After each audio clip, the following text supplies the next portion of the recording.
Je suis Nawal Bakouri, je vais commencer. Alors, je vais peut-être me représenter précisément, j'y pense depuis ce matin, juste après avoir remarqué Alexia et Paul Lou, ainsi qu'Emmanuel Lage de l'invitation.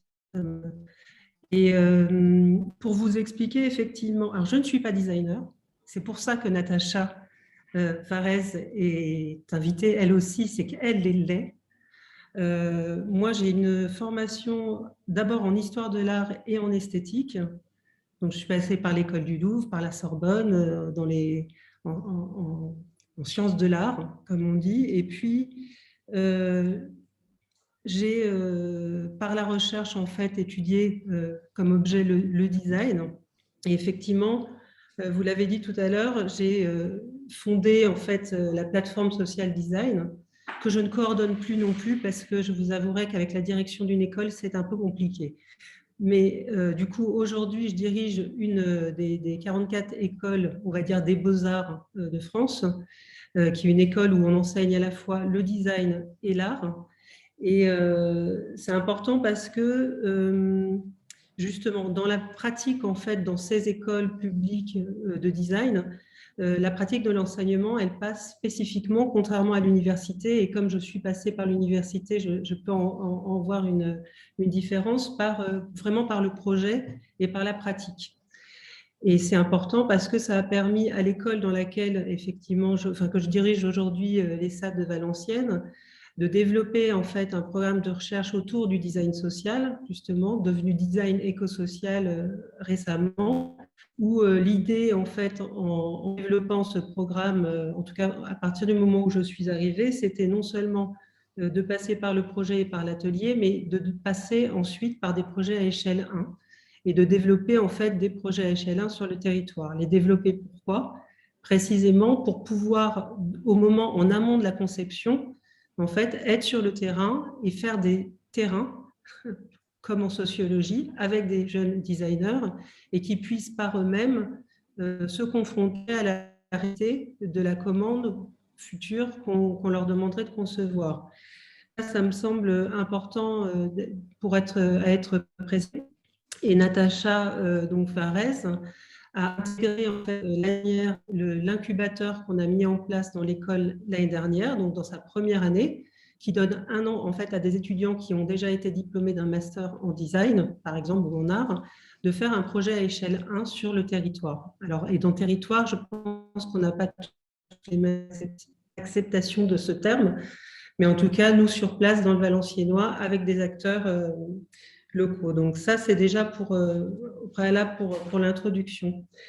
Je dirais que moi, ce qui m'a frappé, effectivement, j'ai entendu que, si je puis me permettre, effectivement, dans Designer, Madame Maillard, vous avez mis effectivement aussi, je dirais, tout autant qu'un patient idéalisé, un designer idéalisé, qui serait issu. Alors certes, il est formé, et certes, effectivement, un designer, on peut supposer qu'il a au minimum un master, et donc qu'il a un certain nombre d'années d'études derrière lui. Néanmoins, il y a quand même différents designs et différentes manières de l'enseigner. Il y a des designs, effectivement, j'allais dire des designs industriels. Et je pense que s'il y a une manière de caractériser les différentes formes de faire du design, c'est aussi dans ses objectifs. Quel est l'objectif du design? Est-ce que c'est précisément un design qui veut aller dans le même sens qu'une médecine performative, par exemple, ou est-ce que c'est un design qui s'intéresse à une élaboration des formes en accompagnant des pratiques alors d'usagers? Moi, je finis par ne plus même en parler des usagers. Mais je vous conseillerais une chose sur la méthode, parce que je ne vais pas revenir sur plein de choses, mais il y a eu justement, on a fait paraître sur les méthodes de design écosocial cet ouvrage-ci, il y a déjà 2 ans, qui reprend terme par terme tout ce qu'en design social, on pourrait prendre en compte du contexte à la fois justement social, économique, de la production et des différentes projections qu'on peut se faire quand on est là-bas. Moi, quand j'ai vu l'étude de cas, je vais vous dire, j'étais un peu perplexe et je me suis demandé si dans cette étude de cas, il y avait eu un designer. C'est la première question que je me suis posée. Est-ce que cet objet a été designé? Est-ce qu'il y a un designer? Qu'il y ait un ingénieur, j'en doute pas. Qu'il y ait des soignants, qu'il y ait des médecins, j'en doute pas. Qu'il y ait des patients, j'en doute pas. Mais je ne suis pas sûre qu'il y ait un designer. En tout cas, tel que moi, je pense le design. Et je me suis demandé tout de suite derrière, et je me pose encore la question, à quoi sert cet objet? À quoi sert ce dispositif?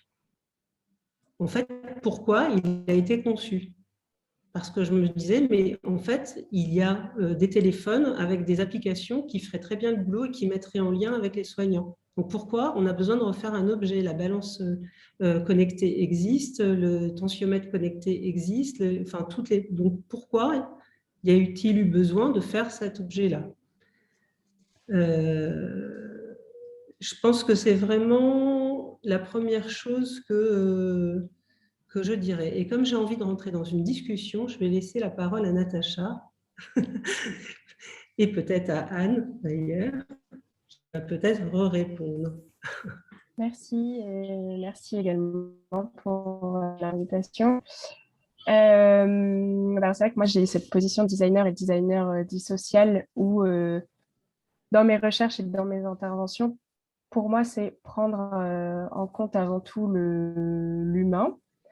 Et pour moi le designer c'est un médiateur, c'est-à-dire que c'est quelqu'un qui va avoir une intuition, qui va analyser des besoins en allant sur le terrain et en analysant ce qui existe déjà et ce qui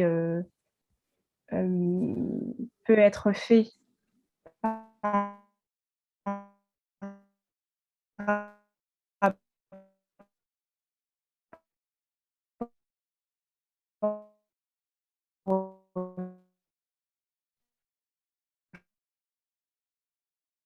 améliorer en fait l'accessibilité et l'expérience de l'utilisateur.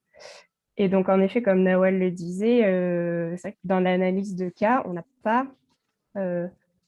pas vraiment à quoi sert cet objet et quelle serait la situation si cet objet n'existait pas. Et du coup, c'est une vraie question et je pense que on ne peut pas vraiment analyser le cas si on n'a pas cette réponse-là, parce que pour moi, le designer, il partira de cette première question. Quels sont les objectifs du dispositif? Est-ce qu'il y a besoin d'avoir un objet ou justement une application ou juste un échange téléphonique, par exemple? Et ensuite, c'est selon les témoignages, parce que finalement, l'étude de cas, c'est une analyse après la création de l'objet et après que l'objet soit à domicile. Et c'est important parce qu'il faut, de toute façon, une fois que le dispositif existe, avoir des retours d'expérience. Mais pour moi, toutes ces questions, elles doivent se poser avant, c'est-à-dire quels sont les besoins de l'utilisateur. Et c'est en ça qu'on conçoit ensuite des objets qui ne sont pas universels et qui sont plutôt individualisés parce qu'on aura pris en compte des problématiques assez spécifiques et des besoins et des envies, disons, dans la prise en charge du patient. Voilà. Je peux peut-être préciser une chose. Effectivement, si on devait le dire très simple, le rôle du designer, ce serait quoi? Ce serait d'outiller, d'identifier les pratiques, de voir s'il manque un objet ou un dispositif dans ces pratiques, et s'il n'y en a pas, de ne rien faire, de donner forme peut-être à l'innovation ou à la nouvelle tension vers laquelle on veut aller, de trouver une forme à cela. Il ne faut pas oublier que l'expertise du designer, alors le designer ne solutionne pas quoi que ce soit, il ne donne pas de solution. Je pense que c'est important de le redire, il ne répare rien de la situation, il accompagne, et peut-être que vraiment la seule expertise qu'il a, c'est de concevoir la forme. Peut-être je fais un point sur ce design des singularités ou pas. Il y a deux manières de le voir, le design des singularités. Tout à l'heure, Alexia, vous avez dit au tout début en introduction concevoir des inégalités. Je l'ai relevé, je me suis dit, tiens, ça m'intéresse, qu'est-ce qu'on concevrait comme inégalité? Et ça m'a rappelé en fait la manière dont Guattari reparle aussi des designs des singularités. Il y a deux manières de le voir. Ou on fait un design des singularités qui arrive dans l'élaboration de la pièce, c'est-à-dire qu'au moment où on est en train de concevoir, on fait des formes qui correspondent et qui vont être reconnues et appropriées par un groupe ou une communauté. Ça, c'est une manière de faire un design singulier, un design qui est reconnaissable pour certains. Mais en fait, quand moi, par exemple, je parle de design des singularités dans un design social, c'est un design qui, au moment de l'élaboration, se pose la question, effectivement, dans les pratiques, des singularités des pratiques et des choses qui n'ont pas été identifiées pour peut-être améliorer un design universel, pour peut-être, en fait, prendre en considération différentes conceptions, ou peut-être, effectivement, élaborer néanmoins un design suffisamment singulier pour qu'en ayant conscience qu'il ne va pas solutionner tout, mais qu'au moins, il permettra l'appropriation de certains, notamment de ceux dont on pourrait identifier qu'il y aurait besoin de plus d'appropriation à un certain endroit. Donc, universel, probablement, il n'existe pas, et universel, il existait dans le sens où on essaye techniquement de se caler sur le plus éloigné en fait de l'appropriation de l'objet, ça ce serait l'idéal, et de se dire que si le plus éloigné arrive à s'approprier l'objet, alors ça fonctionnera. Mais bon, moi je ne crois plus depuis un moment à la solution à toutes les solutions du tout design universel, mais par contre je crois qu'effectivement dans le procédé, ce dont parlait Natacha, il y a une temporalité en fait plus longue qui est demandée probablement au prototypage. C'est dans la mesure où quand on a un objectif et qu'on a un cahier des charges qui est construit sans étude de terrain, et je dirais que même pas que, je pense qu'aujourd'hui les designers tels que nous on l'envisage doivent aller sur le terrain, néanmoins ils ne se substituent pas aux données sociologiques. Et ils ne sont pas sociologues. Donc, ces données-là, elles doivent venir aussi enrichir toutes les données en fait existantes sur le terrain sur lequel on va atterrir doivent être prises en compte, hein, et peut-être même les analyses d'autres terrains, justement, pour rentrer et pouvoir, à un moment donné dans l'élaboration, il y a un choix. Il n'y a pas une synthèse, il n'y a pas une solution miracle, il y a des choix, et c'est là où revient la question de l'objectif. Dans l'article, je repense à l'article qui était cité de Grosjean et Bonneville sur les logiques d'implantation des TIC. Il est énoncé dès le départ cette volonté en fait de rendre la médecine plus performante. Si l'objectif c'est de rendre plus performant la médecine, on trouvera des designers qui vont vous rendre peut-être plus performant. Et là, effectivement, l'objet est un échec, celui de l'étude de cas. Mais cela dit, est-ce que c'est souhaitable? En fait, est-ce que c'est ça qu'on cherche à faire? Au fond, je ne suis pas très sûre de ça. Donc, peut-être je m'arrête là un moment.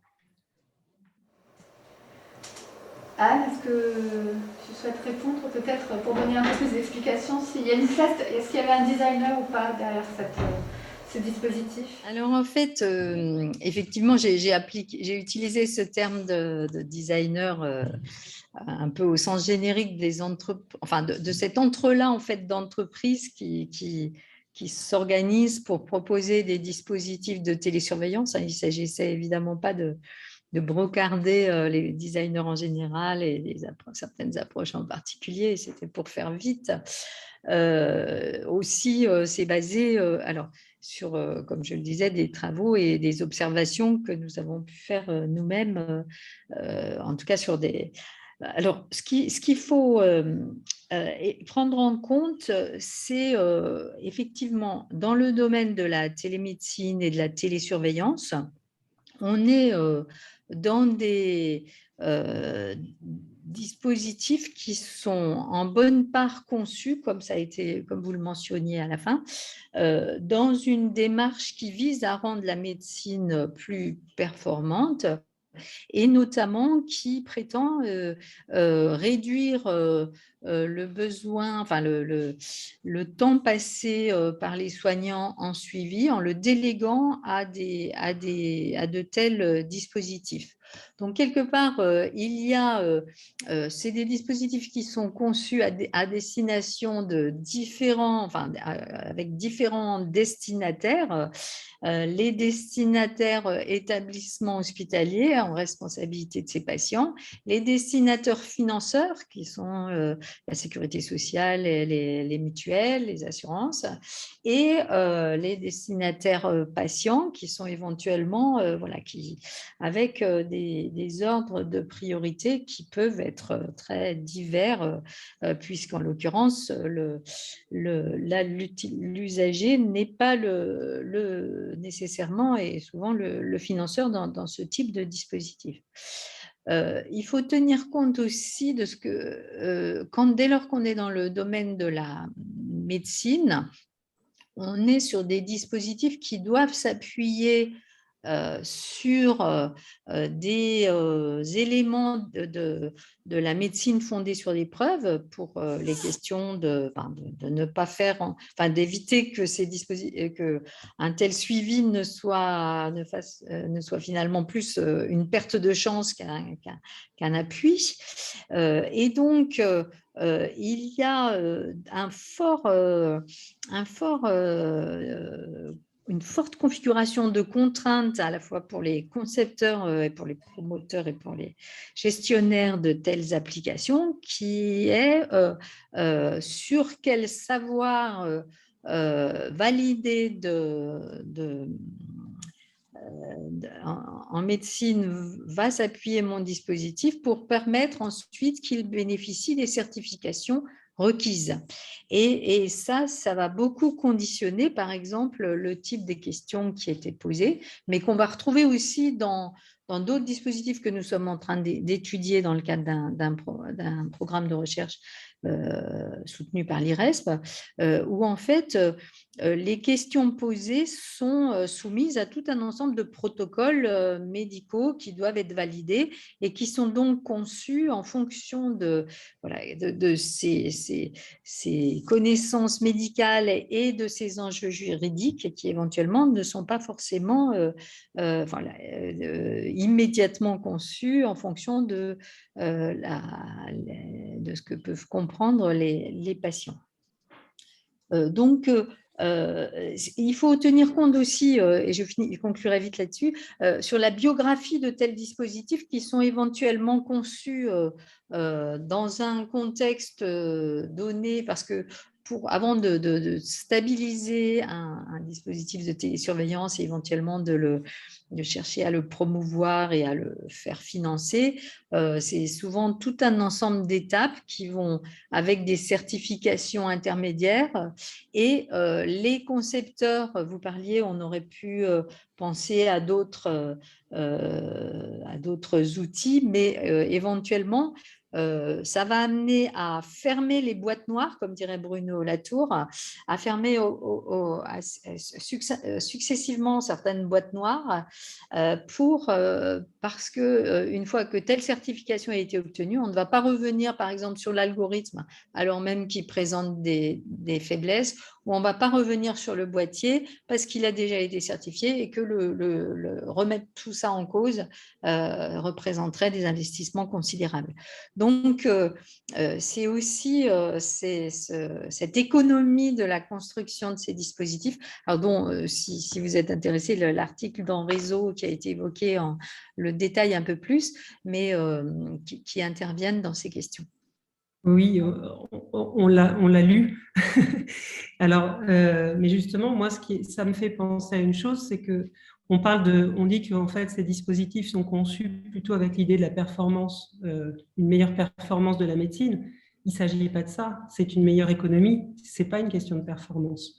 Parce que le temps passé dont vous parliez, en fait, on essaye de réduire le temps humain en espérant économiser de l'argent. Je suis désolée de le dire, moi je peux le dire, je ne suis pas à cet endroit-là, mais il se passe la même chose, exactement la même chose par rapport au designer. C'est-à-dire que le designer n'intervient pas, Parce que précisément, le temps du designer, c'est un temps sur le terrain qui prend trop de temps et qui prend trop d'argent, surtout, pour que l'étude soit faite correctement. C'est-à-dire cette relation entre la conception de la forme, qu'elle soit du côté de ce qu'elle va pouvoir donner en termes d'appropriation après, en termes de réception, d'acceptation, que autant d'un point de vue du lien avec l'ingénieur et on va dire avec le dispositif technique lui-même. De tous les côtés, c'est un temps trop long et trop cher. On a eu précédemment cet échange aussi avec Alexia Lécuyer et Paul Lou Dubuc en disant, mais en fait, pourquoi il n'existe pas précisément peut-être d'objets suffisamment conçus avec des designers dans ce type de télémédecine? Il y en a très, très peu. Pourquoi il n'existe pas concrètement? Parce que l'objectif de départ n'est pas ce qui est déterminé, je dirais, dans votre article où on dit que finalement, l'objectif premier, c'est l'accompagnement du patient. C'est faux, ça on le dit, mais l'industriel n'a pas cette vocation-là. Ni le designer peut l'avoir si on lui donne cet objectif-là, si effectivement il peut travailler sur cette question-là et qu'il est payé pour y travailler. Mais je ne crois pas qu'en fait, on soit dans le même registre. Donc, il ne faut pas non plus... Donc la question de la méthodologie en fait du design tel qu'il pourrait être bien, on commence à le faire par exemple dans le domaine, je dirais, de l'urbanisme, que c'est quand même intéressant sur une place avant de remodifier le plan d'urbanisme dans une ville, sur une place publique et de passer du temps, d'y laisser du prototypage se faire, se défaire, échec-là, ça prend du temps, ça prend de l'argent, et se dire que finalement, on a conçu un seul objet, une seule chose, où on n'a rien conçu, que l'argent, on l'a mis dans cette recherche, mais que finalement, ça fonctionne. Parce que moi, je ne vois pas, quand je disais tout à l'heure sur l'objet, je ne comprends pas à quoi il sert, c'est que je me dis pourquoi il fallait concevoir cet objet. Je n'ai toujours pas résolu la question. Vos réponses ne m'ont pas... pourquoi il fallait le faire? On l'étudie a posteriori, mais pourquoi? Qui a voulu le faire, en fait? Qui a voulu faire cet objet concrètement, ce dispositif? Qui a souhaité, qui est à l'initiative de ça? Qu'est-ce qui vient Oui, alors, en fait, en l'occurrence, ce dispositif-là vient notamment, est impulsé notamment par des assurances dans un autre pays européen qui conditionnait la mise en œuvre de ce suivi par des patients au fait de réduire la cotisation de l'assurance. Donc, je vous rejoins absolument sur les différences entre les objectifs affichés dans la e-santé, mais que vous trouverez proclamés dans tous les discours sur la e-santé, et ce que sont effectivement les logiques de nombre de ces dispositifs, de la plupart. Et je vous rejoins tout à fait sur la sous-estimation de tout ce travail, un vrai travail de design. Et ce travail invisibilisé ou ignoré, donc non pris en compte, on le retrouve aussi dans les établissements de santé, c'est-à-dire que ces dispositifs sont présentés comme quelque chose qui va permettre d'économiser du temps de soignants. Or, dans deux dispositifs que nous étudions actuellement sur du suivi de patients atteints de cancer, on s'aperçoit que, en fait, ça démultiplie un travail invisible, qui, au sens où elles sont amenées à paramétrer beaucoup plus finement les critères et les questions pour rendre ça acceptable et adéquat aux patients. Et elles sont amenées à gérer des fausses alertes, elles sont conduites à appeler des patients prioritaires, mais ils le deviennent à cause de ce dispositif de suivi et sont entravés dans l'appel d'autres patients qu'elles devaient appeler, mais qui ne... Donc, en fait, tout ça pour dire qu'effectivement, totalement sur le fait que ces dispositifs, quoi qu'ils sont promus comme tel ne soit vraiment conçu d'abord pour les patients et qui plus est invisibilise tout un ensemble de savoirs qui seraient nécessaires à leur conception ou et de travail qui est en fait requis pour leur en œuvre mais qui n'est pas pris en compte. Je réponds aussi sur une autre chose, à ce que vous disiez sur le designer. Donc j'ai bien compris que c'était global, que c'était un designer global, en tout cas une conception d'un objet. Néanmoins, moi je me dis, si la question intérieure du métier de designer se pose, elle est peut-être aussi de savoir à quel moment on peut faire quelque chose ou on ne peut pas. C'est-à-dire à quel moment ça a du sens. Ça a du sens de concevoir ou de ne pas concevoir. Alors évidemment, ça rentre en... Tout le monde doit bien travailler. Donc, s'il n'est financé que des choses qui déguisent leur objectif réel, et aussi...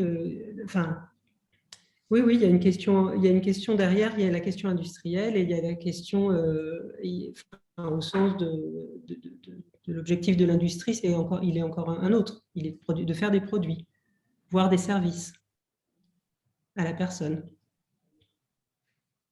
En interrogation. Donc, dans ce sens-là, quel est le rôle du designer dans ce processus? J'ai volontairement mis en lien dans la discussion un catalogue d'une exposition que j'avais faite sur des dispositifs de design accompagnant les patients, enfin les personnes fragilisées de manière générale. C'était très global, où vous verrez que la plupart des projets, en fait, ne sont pas produits. Il y a une raison à ça, c'est-à-dire il y a effectivement une recherche en design sur ces questions-là, mais ce ne sont pas nécessairement, même si là j'ai essayé de quand même d'aller chercher ceux qui avaient été produits. Donc il y a dans certains petits espaces des choses qui vont être quand même produites et qui parlent de la recherche d'un designer, pas pour autant... il y a beaucoup de choses qui sont considérées comme du design en santé, on va dire globalement, qui ne sont pas montrées dedans. Parce que précisément, moi, j'assume totalement qu'il n'y a pas de design dedans, quoi. Et qu'on est souvent confronté à ça. C'est-à-dire qu'on est à la limite, en fait, entre plusieurs mondes du design qui se rencontrent. Un design qui est produit, qui a une économie, mais qui n'a pas... qui s'est un peu déplacé, on va dire, de son sens. Ça revient à la question pour moi, tout à l'heure, quand je l'ai entendu, effectivement, du rôle du service public et aussi du rôle de l'enseignement public dans les systèmes de métiers, en général. Et si je peux me permettre aussi, parfois, dans le rôle du designer, il y a... justement, on a cette position qui est assez difficile sur... s'implanter dans des domaines de performance, donc la médecine par exemple, où en fait un peu tout le monde a la tête dans le guidon et en fait on doit avancer pour sauver des vies, etc. Et du coup, pour moi, le designer, au-delà de créer de concevoir des objets et de donner forme à des objets, le designer, il a aussi le rôle de, comme je disais au début, de médiateur et de refaire penser l'usage de ce qui existe déjà. Et je trouve que c'est vraiment important parce que d'apporter un regard nouveau, en fait. Et parfois, il y a vraiment peu de choses à changer, disons. Et je pense notamment au LABA, il y a un laboratoire intégrés aux hôpitaux psychiatriques de Paris. Et donc, eux, leur travail, ils sont donc sur place dans les hôpitaux et ils font vraiment le lien entre et les patients et le personnel soignant et l'espace de vie et de prise en charge de la santé de l'hôpital, vraiment de l'espace, mais aussi des aidants, de la famille, des proches, etc. Donc, c'est voilà, une conception vraiment prise en compte globale de toutes ces choses-là. Alors, l'écosystème. L'écosystème, exactement. Et c'est ce que j'allais dire, c'est que le design, c'est pas seulement de l'objet, c'est un univers, quoi. C'est de l'écosystème. Je pense que pour la position de médecin ou de santé, ça peut paraître très idéaliste. Mais je pense que c'est indispensable parce que c'est en ça aussi que le patient va se sentir considéré et va prendre en charge, comme on disait tout à l'heure aussi, l'autodiagnostic, etc. S'il se sent reconnu et pris en charge dans sa globalité, pas juste dans sa maladie, ben c'est en ça que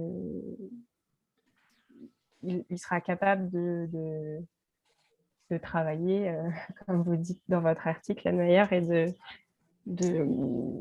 d'utiliser l'objet, ce pourquoi il a été conçu, quoi. Est-ce que, juste avant de terminer cette séquence et surtout l'échange, est-ce qu'il y aurait peut-être des questions de la part de l'assistance Oui, alors on a une question. Hop, alors je crois qu'il n'y a pas besoin de... Je pense que là, oui. Moi, c'était comme ça. En tant qu'économiste, je me dois de faire une petite remarque sur la question qui est évoquée de la performance ou de la recherche de baisse des coûts, quoi. Moi, je voulais quand même souligner, en tout cas, même le CCNE l'a souligné, que la recherche d'efficience, c'est-à-dire de produire la santé, mais à un coût moindre, c'est une exigence éthique, mais extrêmement forte. Et donc, on ne peut pas dire que... voilà. Je pense qu'il faut séparer le fait d'avoir une innovation qui permet, par exemple, de diminuer l'utilisation de certaines ressources médicales, qu'elles soient voilà, de médecins ou d'infirmiers, grâce à de la technologie, quand celle-ci est bien faite, pour atteindre la même santé. Et là, c'est pour préserver ces ressources médicales, pour les utiliser pour d'autres patients. Enfin, donc, je veux dire, il faut regarder ça dans un ensemble global, et je ne pense pas qu'on puisse dire que chercher à diminuer de coûts, ça soit forcément un objectif non éthique et non respectable. Après qu'un industriel cherche à diminuer ses coûts de production, voilà, et enfin, et bien sûr, la recherche d'efficience, elle exige avant tout, me semble-t-il, que l'instrument, l'innovation soit efficace. Donc on est la garantie que ça permet d'atteindre l'état de santé ou le suivi qu'on souhaite, et évidemment, à ce titre-là, l'efficience exige forcément d'avoir des instruments bien conçus, parce que sinon, mettre des coûts, même réduits, dans un truc qui ne sert à rien, c'est du gâchis. Donc ça n'est pas efficient, et aucun économiste ne souhaitera soutenir ça. Donc voilà, donc, effectivement, concevoir, comme dans l'urbanisme, etc., des choses pour qu'elles soient saisies par les patients, et que les gens... Voilà, et donc, malheureusement, on confond parfois la recherche d'efficience avec une approche qui est strictement comptable et qui n'est pas économique. Je m'explique, c'est autre chose, d'objectif de réduction des coûts. Mais il faut savoir quand même que toutes ces décisions de managed care qui proviennent d'assurance, vous avez dit qu'elles soient privées ou publiques dans d'autres pays, il y a une volonté de diminution des coûts et quand même aussi d'améliorer la santé des patients. Parce que ce qui réduit considérablement les coûts pour un assureur, c'est que les patients soient en bonne santé. Donc je pense qu'il ne faut pas rentrer dans une opposition. Et pour moi, typiquement, le genre de choses dont on parle là, c'est arriver aussi à réfléchir ensemble entre l'objectif du régulateur qui prend en charge ou pas le produit, l'objectif industriel qui doit peut-être avoir des profits pour avoir une incitation à l'innovation, payer des designers, etc. Voilà, et je trouve qu'il y a parfois une opposition entre public, privé, la recherche, le fait que certains, que ce soit les industriels en industrie pharmaceutique ou là les industriels, soient des organismes à but lucratif, c'est un fait. Mais on en a besoin, l'innovation peut être aussi un moteur, je pense, d'éthique et d'équité. Voilà, en tout cas, je pense que l'opposition initiale est dangereuse. En fait. Ce n'est pas une opposition, c'était précisément de dire que dans ce dispositif, dont on nous dit dans le cas qu'il est conçu par des industriels, dont l'objectif serait précisément d'accompagner le patient, il y a fausse route dans la présentation, c'est-à-dire que l'objectif de l'industriel à cet endroit-là, quand un objet préexiste et qu'il peut fonctionner, c'est-à-dire des algorithmes avec un téléphone et des appareils connectés existent déjà, Là, c'est une privatisation d'une technologie dans un nouvel objet pour qu'il puisse être vendu.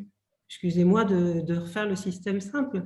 Donc ensuite, l'opposition par rapport au public et au privé, je le disais par rapport à l'enseignement, puisque je dirige une école publique de design qui n'a pas les mêmes objectifs aussi de former des designers à un certain type de recherche, peut-être fondamentale, pour qu'ils puissent intégrer un certain nombre de valeurs aussi, mais et que effectivement dans certaines, il peut y avoir aussi, on peut pas le nier, enfin je veux dire le design aujourd'hui et même les orientations à la limite du ministère moi je suis sous tutelle du ministère de la Culture, hein, pas de l'enseignement supérieur et de la recherche, donc je veux dire je suis même décalée de ça. Les objectifs du ministère de la Culture ils sont ambigus quant à l'usage aussi du design. Mais ce n'est pas un problème en soi, c'est un outil de réflexion.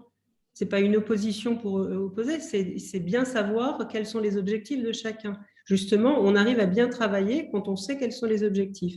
Et les designers peuvent très bien intégrer l'industrie s'ils l'intègrent au bon endroit. C'est-à-dire qu'il ne faut pas qu'ils l'intègrent à l'endroit du marketing. Il y a du marketing dans les entreprises publiques et privées, mais en fait, le rôle du designer, c'est peut-être pas d'aller à l'endroit du marketing, mais peut-être à la question de l'appropriation et de la conception de l'objet, en définissant bien quel est l'usage et la nécessité ou la pratique de cet objet, ou le manque de pratique, ou le manque d'outillage.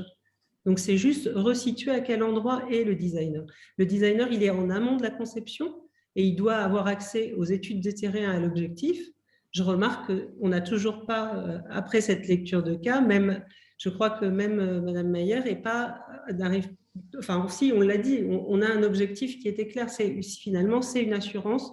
On est dans un dispositif, mais qui a voulu concevoir cet objet par rapport à cette étude de cas, qui est vraiment l'enjeu premier, primaire de ce dispositif. Parce que là, ça coûte de l'argent de faire un dispositif tel. Ça coûte de faire un certain nombre d'objets. Là, on n'est plus au stade de prototype. On a une série d'objets qui ont été conçus, qui ont mobilisé un certain nombre de gens, là où je pense qu'en termes technologiques, on avait déjà ce qu'il fallait. Donc, on privatise une technologie dans un objet. Voilà, enfin, je suis un peu radicale, mais peut-être que je n'ai pas compris encore à quoi il sert.